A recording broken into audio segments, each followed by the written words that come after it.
और birthday party में ऐसे ही कपड़े पहन के जाते हैं। वो क्या चाहती है, मैं सूट साड़ी या सलवार कमीज पहन के जाऊं? Are you serious? और तुम भूल गए हो क्या, मुझसे शादी करने से पहले मैंने तुम्हें सब कुछ बता दिया था कि मैं अपने घर में कैसे रहती हूँ और ससुराल में मुझे कैसे रहना है। मैं किसी भी चीज के लिए एडजस्ट करने वाली नहीं हूँ, लेकिन उसके बावजूद भी तुम अपनी भाभी का साइड ले रहे हो। उनके सामने मुझे सुना दिया। यार दीक्षा, मैं तुम्हें एडजस्ट करने के लिए नहीं बोल रहा हूं, लेकिन शादी के बाद इंसान की जिंदगी बदलती है। हर किसी की बदलती है यार। तुम्हारी माँ की बदली, मेरी माँ की बदली, भाभी की बदली, तुम्हारी ही बदलेगी। और तुम्हारी नहीं, मेरी भी जिंदगी बदली है दीक्षा। मुझे एक बात बताओ, तुम अगर एडजस्ट करोगी तो मैं एडजस्ट नहीं कर रहा। भाभी से पूछना मेरे बारे में।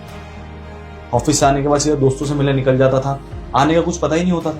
12 बजे, 12 बजे, 1 बजे, और कभी कभी वीकेंड होता था तो घर भी नहीं आता था मैं। लेकिन शादी के बाद मैंने भी अपनी चीजें बदली, क्योंकि अब तुम मेरी जिम्मेदारी हो और मैं तुम्हारी।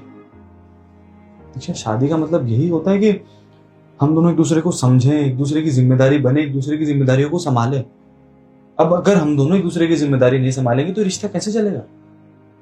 और ठीक है, मैं मानता हूँ कि शादी से पहले तुम ये कपड़े पहनती थी तो पहनो, लेकिन एक ढंग में। ढंग एज इन, अभी देखो तुम सोसाइटी में ऐसे बाहर जाओगी, लोग तरह तरह की बातें करेंगे तुम्हारे बारे में। कहीं से तुम शादीशुदा लगेंगी, लोग तरह तरह की बातें करेंगे तुम्हारे बारे में कि उसकी बहू ये कपड़े पहन के घूम रही थी, ये वो। पर मैं नहीं चाहता कि तुम्हारे बारे में कोई भी बातें बने।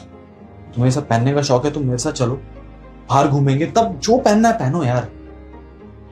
अभी अगर तुम्हें कुछ समझा रही है तो वो बस इसलिए समझा रही है ताकि तुम्हारे बारे में कोई बातें ना बने, तुम्हें लोग गलत ना समझे। वो नहीं चाहती कि तुम्हारे ऊपर कोई हल्की सी भी उंगली उठाए, इसलिए वो ये सब बोल रही थी यार। देखो दीक्षा, सेक्रीफाइस का मतलब ही जिंदगी होता है। हर इंसान अपनी जिंदगी में थोड़ा बहुत सेक्रीफाइस करता है, तभी उसकी जिंदगी, उसके रिश्ते चल पाते हैं। अब तुम देख लो तुम्हें क्या करना। या तो भाभी से माफी मांगो ना, नहीं तो फिर ये ड्रेस तुमने पहनी है, मैं रोकूंगा नहीं तुम्हें, चले जाना जिस भी पार्टी में। लेकिन इससे हमारे रिश्ते पे क्या फर्क पड़ेगा, इस बारे में भी सोचना। I'm sorry सनी, मुझे समझ आ गया है। भाभी की बातें मुझे बुरी लगी हैं, आई नो, पर वो जो कहना चाहती थी, उसके पीछे जो वजह थी वो बिल्कुल सही थी। वो मेरे भले के लिए मुझे रोक टोक लगा रही थी।